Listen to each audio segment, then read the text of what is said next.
Matrix and welcome to Matrix. My name is Luni and today we're assisting you with your exam prep for business studies. All you need to do to get your questions and comments through to us is check us out on our social media platforms, search for Matrix as well as our WhatsApp line. All of the details are on the screen. We do have a fun competition going on for you guys, so please stay tuned to get all of those details later on in the show. I've got Nicolene, our favorite sign language interpreter, as well as Dave, our awesome teacher, with me. So thank you so much, guys, and over to you. Hi, Matrix. Welcome to your preparation for paper one, in particular the business environments.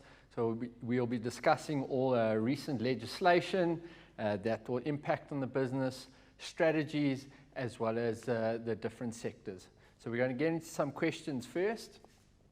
All right, so name the 3 types of diversification strategies that you get there. You're going to have to know your different types of strategies in terms of, are they intensive, integration, diversification, or defensive. So in this question, they're asking us for our diversification strategies.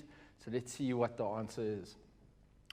So the first one is concentric diversification, horizontal diversification, and then we finally have conglomerate diversification. So just make sure you've got an understanding of the 3 the different strategies that you can get, and also make sure, and I can't emphasize this enough, make sure you understand all the different types of strategies that a business can have. Right, so we're going to go on to an essay question now. So this is your section C question.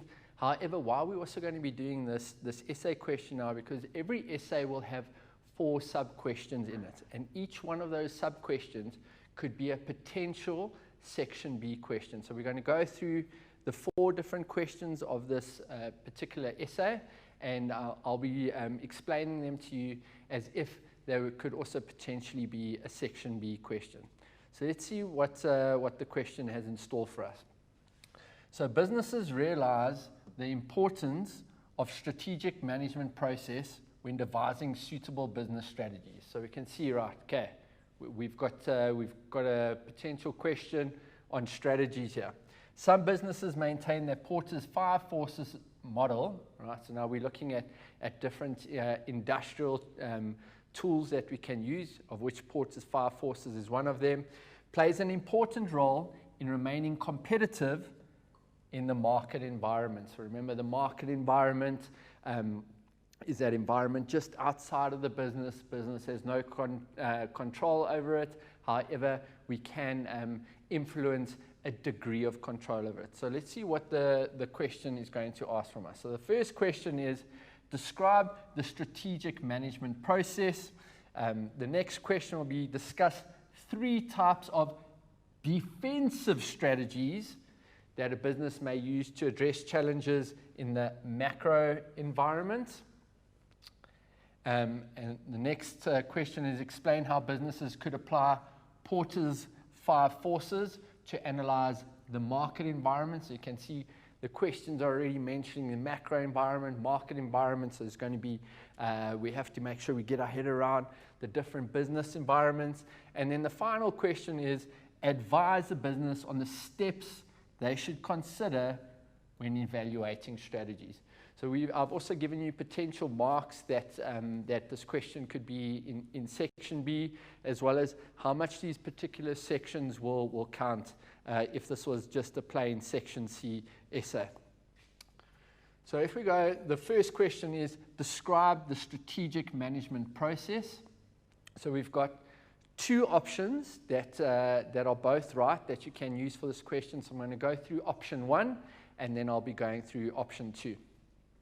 So if we look at option 1, the first part is, have a clear vision, mission statement, and measurable and realistic objectives in place here. So before you start any business, you have to see, right, where do we want to see ourselves? How are we going to get there? What are our goals?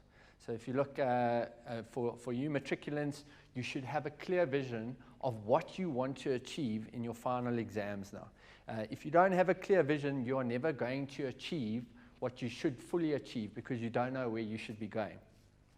Second one is identify any opportunities, weaknesses, strengths or threats by conducting environmental scanning or situation analysis. So you'll see there that has got to do with SWOT. So we've got to use our environmental scan and see, right, what is happening, what is good about our business, what is weak about our business, what opportunities are there out there for us, and what threats are there. Now remember, our strengths and weaknesses are elements that we can control in the business. So we can turn a weakness into a strength if we really want to. A strength of ours could potentially become a weakness if we don't pay enough attention to it. So that's internal to the business, where opportunities and threats are external to the business. Right.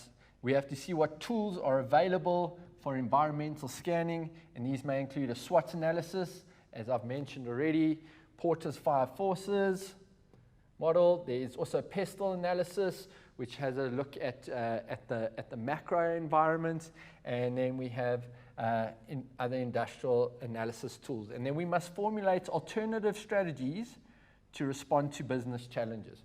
So a great example would be, how have businesses responded to the COVID pandemic? Right? If we look, a lot of businesses started to let their employees work off-site. They had a lot of Zoom meetings, right, rather than face-to-face meetings, because that was a challenge from the macro environment, because the government had implemented a lockdown for the country. Still on option 1, we can develop action plans, including the tasks to be done or deadlines to be met, and what resources need to be procured. We need to organize the business resources and motivate our staff. If we don't motivate our staff for a strategy, they're not going to want to buy into it. If they don't buy into it, then the strategy, unfortunately, is going to fail. And then we have to implement the selected strategies by communicating it to all stakeholders. So if we look at the government's lockdown strategy, we had President Cyril Ramaphosa, who came out and he communicated to the whole government and to the country as to what was happening in terms of the lockdown. So when it comes to a strategy and we're going to implement it, we need to make sure that all stakeholders are aware. Otherwise, we're going to have miscommunication that can also lead to mistrust, which is going to hamper our strategy going forward. And then we need to continuously evaluate, monitor, and measure strategies in order to take corrective action. So think of it if you did poorly in your term 1 test, right? You know now, okay, right, I'm slacking in this section. I need to make sure that I work harder to ensure that I can get the best marks possible for my exam. Right, now if we look at option 2, right, okay, we have to review the vision statement, right, analyze or re-examine the mission statement, and then conduct environmental analysis using models such as PESTEL, Porter's 5 forces, or SWOT. We must also formulate our strategy, such as, is it going to be a defensive retrenchment strategy? What is our strategy going to be? What are we looking to achieve from the strategy? Are we looking to grow our business, or are we going into a bit of a defensive mode where we have to cut down on things to ensure the survival of our business going forward? So you have to determine, right, where are we sitting in the business environment? Are we looking to expand, or are we looking to contract? We must implement the strategy, and we can use a template such as the action plan.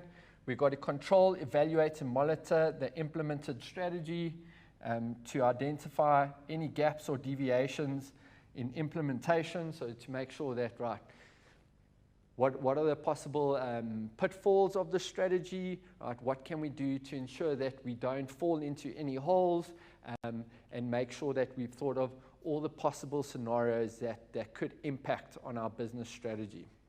And then we need to take corrective action to ensure that our goals and objectives are met.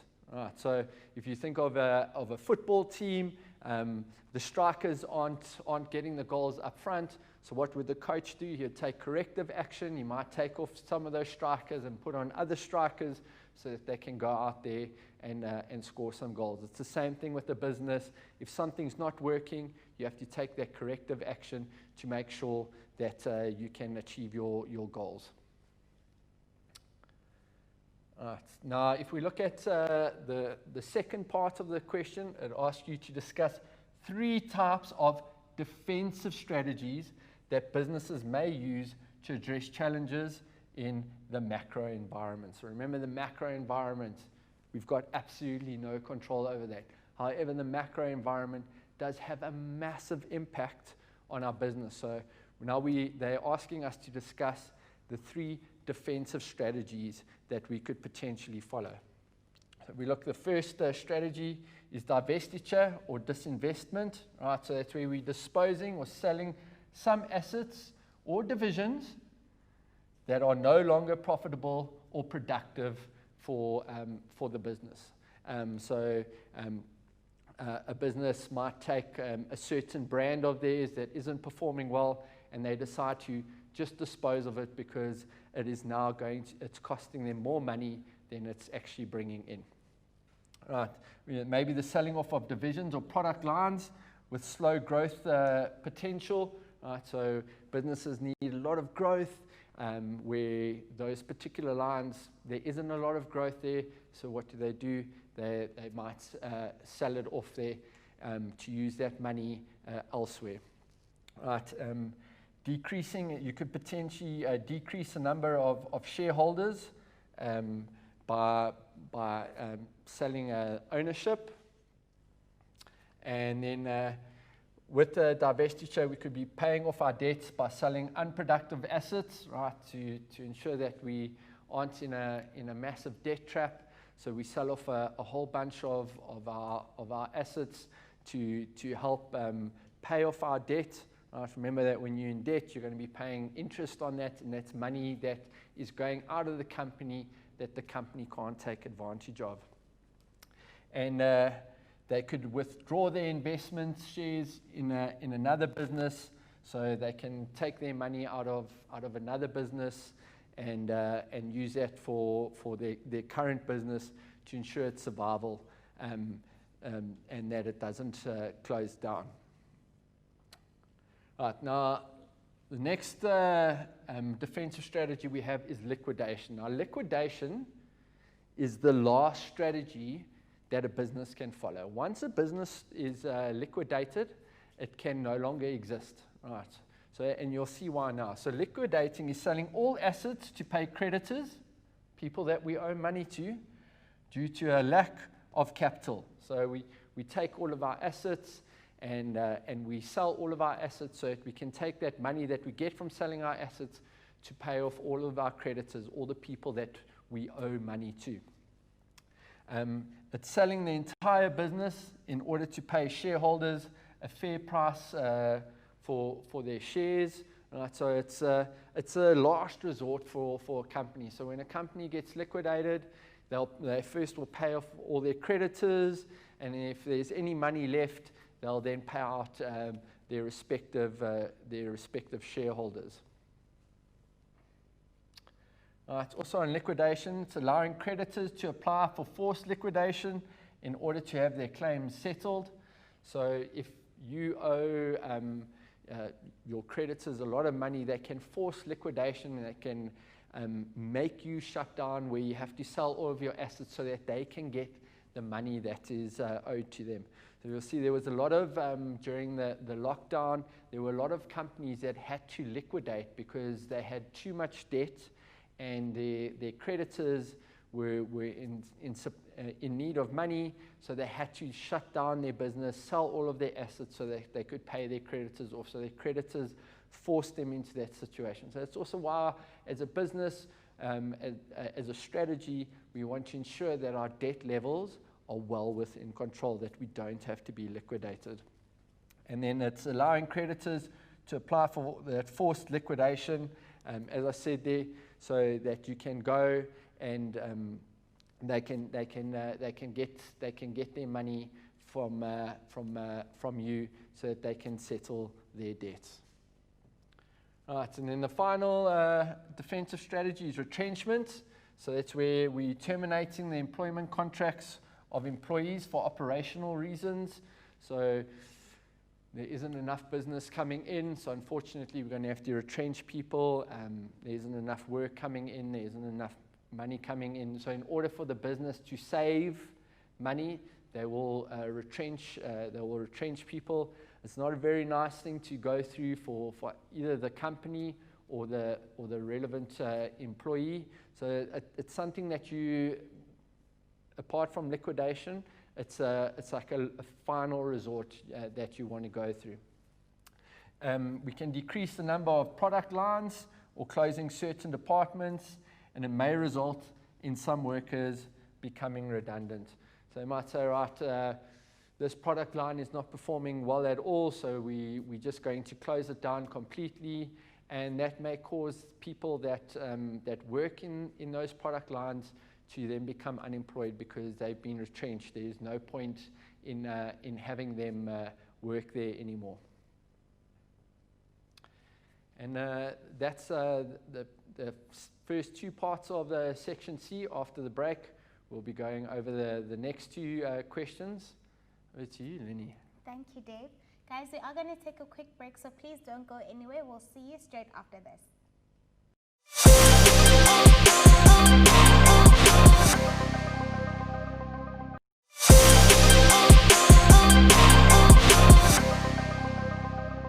We're back from the break, Matrix. I hope you're still enjoying the show. If you've just joined us, we are doing your exam prep to help with the upcoming exams. If you're constantly running out of data, then this next competition is just for you. Waza Matrix is bringing you the hashtag WazoWinner competition, where 2 lucky matriculants stand a chance to win 2 gigs of data. All you need to do to enter is head on over to our Facebook page, and all of the details will be there. Thank you so much, Dave, and over to you. Welcome back, Matrix. We're going to be carrying on with this essay question that can be broken down and potentially be section B questions. So the first, we've done the first 2 parts of the question. Now we'll be going on to the third part of our question. So the question asks, explain how businesses could apply Porter's 5 forces model to analyze their market environments. Okay, so market environment, the environment just outside of the business. Porter's 5 forces has to do with the main elements of the market environment. So we're going to go through them now and how you should answer them. In this essay, this is for a maximum of 16 marks, but you could look in your section B questions. It could range from anywhere from 8 to potentially 12 marks that you can answer there. All right, so let's see what they have to say. So first thing we're going to talk about is the bargaining power of suppliers, or the power of our suppliers. So how much power do our suppliers have over us? Remember, the rarer the supplier, right, the more power that they're going to have over us. So the first thing is suppliers that deliver high quality products may have power over the business. Right, if they're high quality products, that means those products are going to be in demand, right? They're the best. If your company wants to be associated with the best, you're going to have to use that supplier. Then that supplier has that power over the business. Assesses the power of the supplier in influencing prices. So if we look, the more rare the supplier is, the more power they have to raise the prices for the business. If you look at Eskom, they're able to increase their prices a lot higher than other businesses because they are the only electricity supplier in South Africa. So they have that ability to raise the prices when they want to. The more powerful the supplier, the less control the business has over them. All right, so as I used Eskom as an example, right, they pretty much the only electricity supplier in South Africa, so therefore they've got a lot of power over us, right? If you look at when they implement load shedding, right, there's nothing businesses can do. They have that power over us. It's not like businesses can go and find another electricity supplier. They're the only supplier in the country at the moment, so therefore they have a lot more power over the business. The smaller the number of suppliers, the more powerful they may be, as the choice of suppliers may be limited. So that once again comes in more rare the supplier is, the more powerful they are going to be. And if there's a smaller number of suppliers, they're going to have a lot more power over us. So if you look at, in terms of cell phone contracts, there's a very limited amount of cell phone networks in South Africa, and therefore they can charge the prices that they do because there isn't that much competition, right? We can't just go and find 100 other cell phone networks to be the suppliers for our telecommunication network. There's only a couple, so therefore they have a lot more power over us. And we have to identify the kind of power suppliers have in terms of the quality of products or service, reliability, or ability to make prompt deliveries. Right, so can they deliver on time? Right, if they're going to deliver on time for us all the time, right, they're going to have a lot of power over us, because we know that when we ask them to deliver goods for us, they are going to deliver those goods for us right there and then.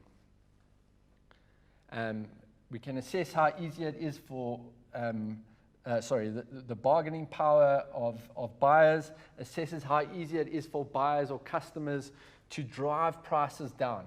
Right, so if you go to the shops and you say to them, right, I want this cold drink for 10 Rand, and usually retails for 15 Rand.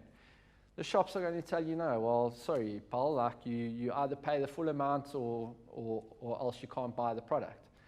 Now, when you think of it like our big retail stores, they have millions of customers that go in there every single day. So if one customer out of those millions goes in there to ask for a cheaper price, they're not going to give them that lower price, because that buyer does not have a lot of power. However, if we had to take one of the retailers, our massive retailers where you buy your groceries from, and they had to go to this cold drink manufacturer and say, right, we are going to buy 10 million units of cold drink from you. However, we want the price to be dropped by 15%. Right? Now they've got a lot more power over that supplier, because they're a massive client. They're buying 10 million units, where you and we are only buying 1 unit of cold drink at a time. So they've got a lot more power than we would as individual customers.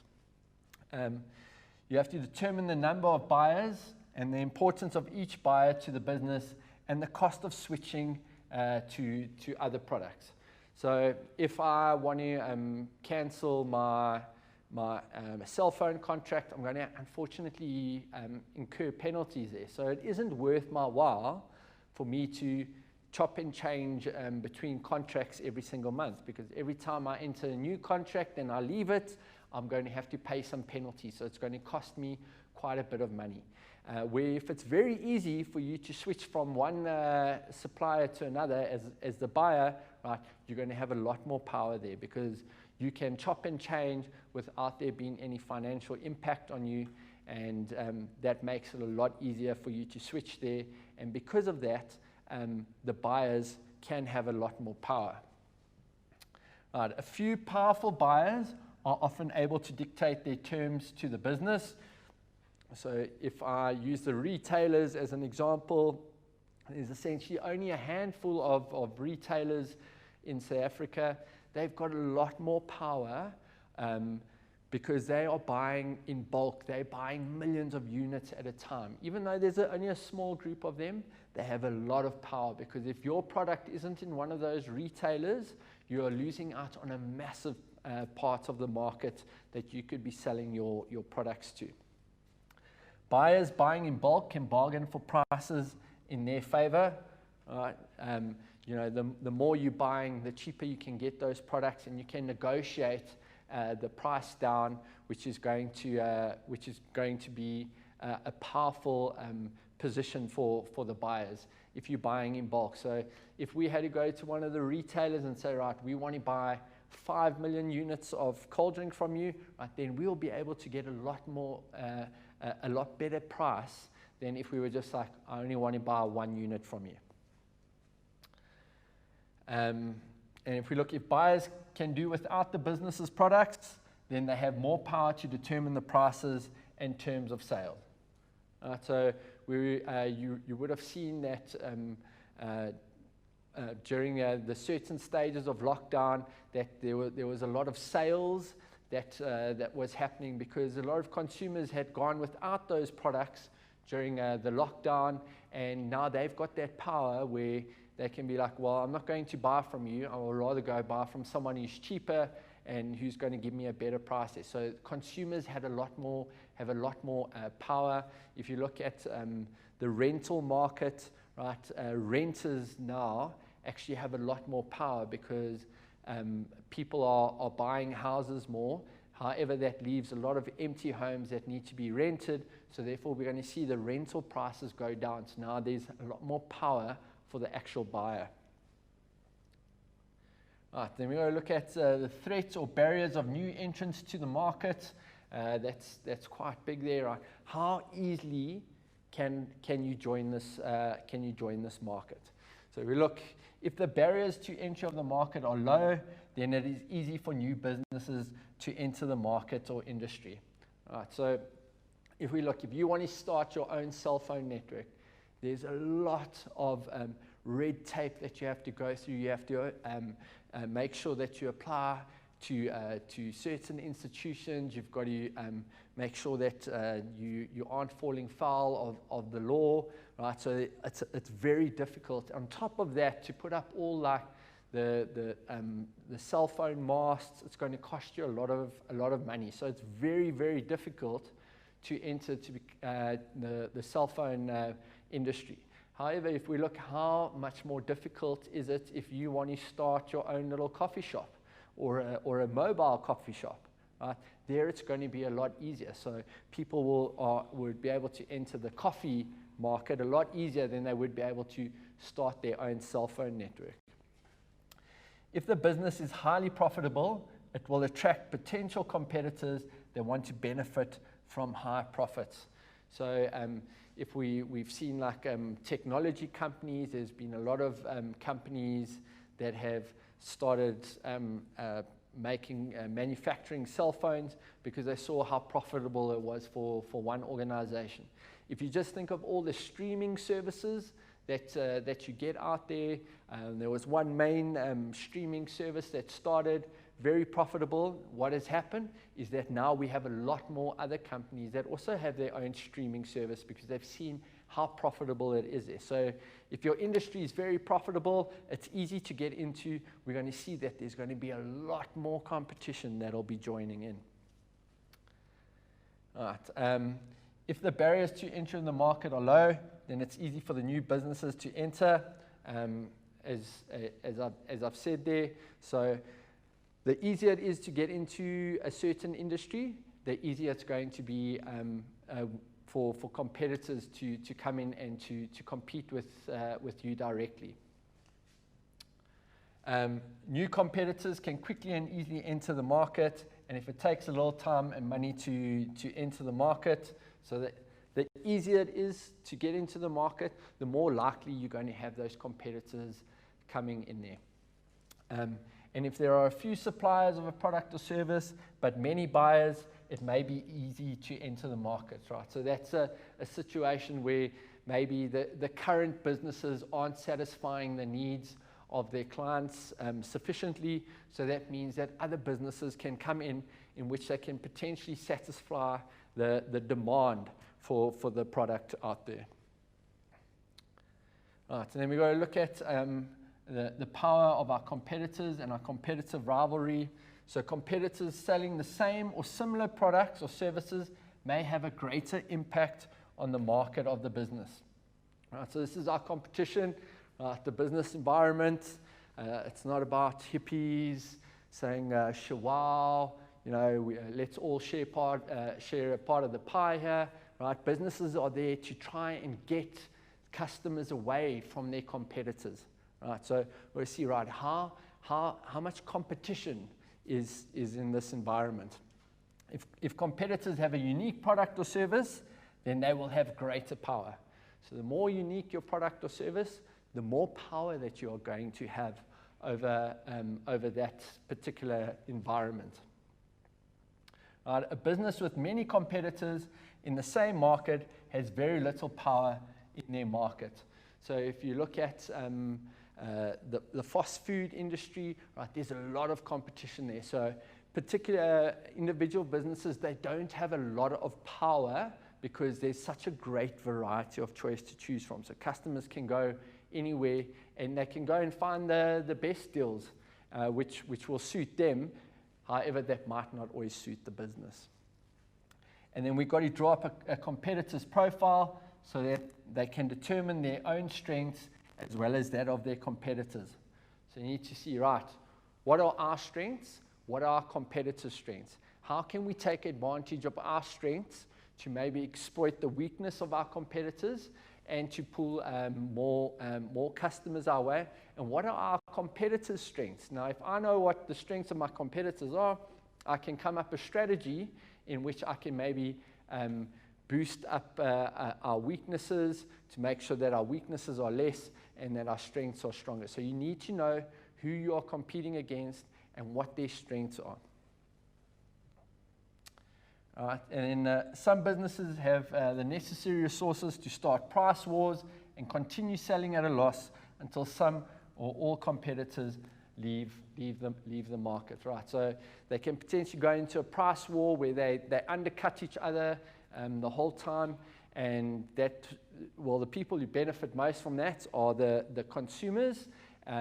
But however, a price war is going to lead to a loss of resources. So the company that is able to buffer from massive losses are the ones that are going to win. So it's quite a aggressive strategy, and you'll see that in certain markets it's very, very competitive where there's continuous price wars because people are competing for those consumers, and we especially see that in hard economic downturns where each business has to compete for every consumer that they can get.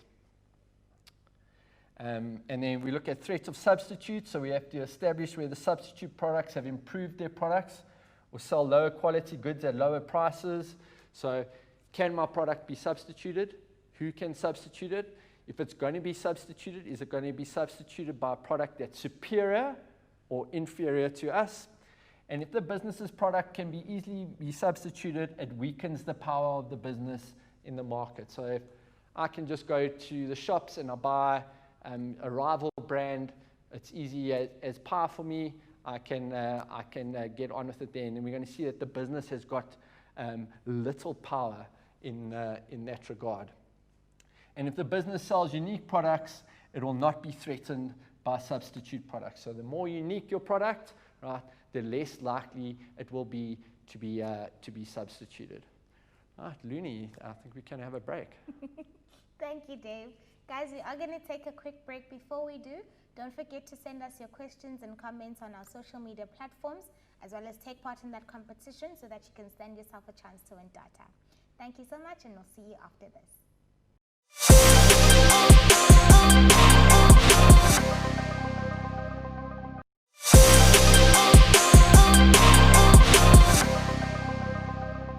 Welcome back from the break, guys. Thank you so much for joining us. Dave, thank you. Over to you. We're going to be going through the last part of the essay question. This can also potentially be a section B question. So please just make sure that you pay attention, and we'll finish off with a couple of multiple choice questions. So this question is advise the business on steps they should consider when evaluating strategies. So steps in evaluating strategies, and these steps can be in any order. Right, so but firstly, we examine the underlying basis of the business strategy. So what is it that the business wants to achieve? So once again, are we looking at increasing our sales? So therefore we're going to go for an intensive strategy, or is the business under a bit of hardship? So we're going to go for a defensive strategy. So it will determine what are we wanting to achieve with the business. Then we have to look forward and backwards into the implementation process and compare the expected performance with the actual performance. So what is it that we want to achieve and what have we actually achieved. So if you think of it, look at your prelim marks. Did you achieve everything that you thought you would achieve? Right, so what were your goals and what did you actually achieve? Now, if they're exactly on par there, then you know that you're winning there. It's the same thing for the business. If the results are what they expected, then they know that their strategy is correct. If there's a big deviation in that, then they know that they're going to have to relook at that strategy and see what the problem is. And then we're going to measure the business performance in order to determine the reasons for deviations and analyze these reasons. So if we look, a lot of businesses will look at their poor performance in 2020, and they might say, right, what caused that? And you can say, right, it's because the government introduced a lockdown and we couldn't do business with other foreign countries. Right? So that might explain why there's a big deviation. So you have to see, right, what is the reason for the deviation? Then we take corrective action so that the deviations may be corrected. So you didn't get the marks that you wanted in your prelim exam, right? You're going to take corrective action. So you're going to say, right, now I'm going to study even harder. Instead of studying 6 hours a day, I'm going to be putting 8 to 10 hours a day. And so you're taking that corrective action to ensure that you achieve the results that you want to achieve. And it's the same thing with the business. What do they have to do in order to ensure that they get the results that they want? And then we have to set specific dates for control and follow up, right, so that everyone knows, right, what is expected when, how hard do we have to work, and how much time do we have in which we can correct our strategy. We have to draw up a table of the advantages and disadvantages of the strategy, right? So what's working for us, what isn't working for us, what happens if we go down the defensive path compared to integration strategies. So we've got to look at all the pros and cons, the advantages and disadvantages of those particular strategies. Then we need to decide on the desired outcome. So what is it that we want? Right. Do we want to grow our sales? Yes, we want to make sure that we're increasing our sales, or the business is under a little bit of hardship. So in order to prevent the business from being liquidated, we might have to retrench some lines there. So you have to continuously look at, right, where is the business falling under, and what is our desired outcome? Are we just looking to survive, or are we looking to thrive? And we have to consider the impact of the strategic implementation in the internal and external environments of the business. So what is our impact going to be? All right. What is the impact going to be if we decide to close our business and move all of our manufacturing to China? Is the South African public going to turn their backs on us and say, right, you're not looking after South Africans anymore, therefore we're not going to support you? So we have to see, right, what is the feeling of our stakeholders? How are stakeholders going to be impacted on that? And we have to take that into account when it comes to our strategy. All right, so now we're going to be moving on to some multiple choice questions that will come out of your paper one. We're just going to go through them briefly, and I'm just going to help you to make sure that you don't make any silly mistakes that could potentially cost you some marks. So the first multiple choice question that we're going to go through is Teddy's car manufacturers. They implemented a certain integration strategy when they bought tail motor spares. So we've got our various options. Is it horizontal integration? Is it intensive? Is it forward? Or is it backward? So if we look at our answer, there are two potential answers here. It could either be forward or it could be backwards. Remember, forward is where we're looking to take over our distributors. So we're getting closer to our end consumer. And backward is where we're looking to take over our suppliers. So for Teddy's car manufacturers, they might want to control the spares so as to make sure that the right quality spare parts are going into people's cars when they're servicing them and fixing them, which ensures quality of their car there. They could also perhaps go buy them as a supplier to ensure that the parts that they're getting from the suppliers that they're putting into their car is of the correct quality, to ensure that that the business is supplying their customers with the correct goods. So it's a little bit of a tricky question. Let's make sure that you look for the best possible answer. Well, in here there were two possible correct solutions. Our next question is, ABC Paints operates in a certain sector and they specialize in the manufacturing of paints. Now, when you see the word manufacturing, that should immediately ring a couple of bells there, right, in terms of what sector are we dealing with. So if we look at our options, we've got the secondary sector, the primary sector, the tertiary sector, and then the economic sector. So we look at our answer. The answer is the secondary sector. Remember that the secondary sector has got to do with manufacturing. They're taking raw materials from either other secondary sector businesses or the primary sector businesses, and they're converting those raw materials into semi-finished products or finished products in which they will pass on to the tertiary sector or sell directly to their consumers. Right? Do not confuse business environments and the sectors of the economy. They are very, very different things, and it's a common mistake that a lot of matriculants make. All right, and then this act regulates the implementation of affirmative action when businesses appoint new workers. All right, so we've got 4 options.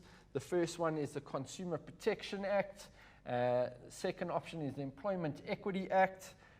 Third option is the Broad-Based Black Economic Empowerment Act. And then finally, we've got the Labor Relations Act. Now, this can be quite a tricky question, and a lot of learners get very confused when it comes to the different acts and what they stand for. Especially when it comes to labor relations, employment equity, and broad-based black economic empowerment. There's certain sections there that a lot of matriculants get confused with. So you need to make sure that you understand all the different acts, their purposes, and how they impact the business completely, so that you don't get that confused. So if we look at the answer is the Employment Equity Act.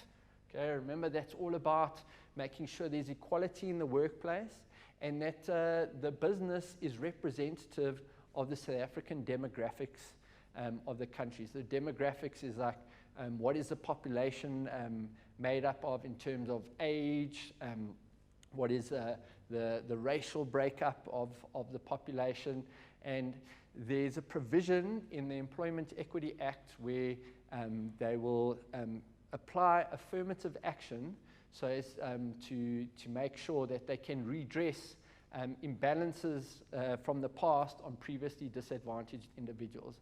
So don't confuse it with the Labor Relations Act, which has to do with how business, the employer and employees interact with each other. Broad-based black economic empowerment is all about empowering previously disadvantaged individuals, but there's all those pillars that can go with that. And the Consumer Protection Act is just about making sure that we're looking after our consumers and they're not getting taken advantage of. So our final thoughts for paper 1. Firstly, make sure you get a good night's rest. Please aim for 8 hours so that your brain is feeling refreshed. You need sleep. It aids your recovery, and it's also going to make sure that you're fresh for your paper and that you've got all your neurons firing on all cylinders there. Read the instructions very, very carefully. A lot of matriculants don't read the instructions. They answer all 3 questions from section B, and they answer the 2 essay questions from section C. You're going to be wasting a lot of time there, and the markers will only mark the first 2 questions from section B, and they'll only mark 1 question from section C. So you don't want to be wasting your time and that comes into my next part, is manage your time effectively. Use that 10 minutes of reading time. Start with the essay, see which essay tickles your fancy. So read through that, and then read through the rest of the paper. And while you're reading through the rest of the paper, your subconscious will be working on your essay question. And you can also start your paper with your essay question. You don't have to prescribe to starting at a section A, B, or C. Start with whatever you feel most comfortable with, and make sure you manage your time. Don't waste time on section A, because that's going to cost you in section B and section C. And go out and crush it, guys. I'm sure you've prepared hard. Go through those past papers and go out there and give it your all. Thank you so much, Dave. Guys, it's been an amazing show. I hope you enjoyed it. We are wishing you everything of the best for the upcoming exam. Prepare yourselves as much as you can and use all of the resources that we have available for you. Congratulations to all of our competition winners, who will be announced on our Facebook page after the show. Don't forget to check out our schedule as well as extra study resources, guys, on www.wausaumatrics.co.za. From me, Looney, Nicolene, and Dave, thank you and goodbye.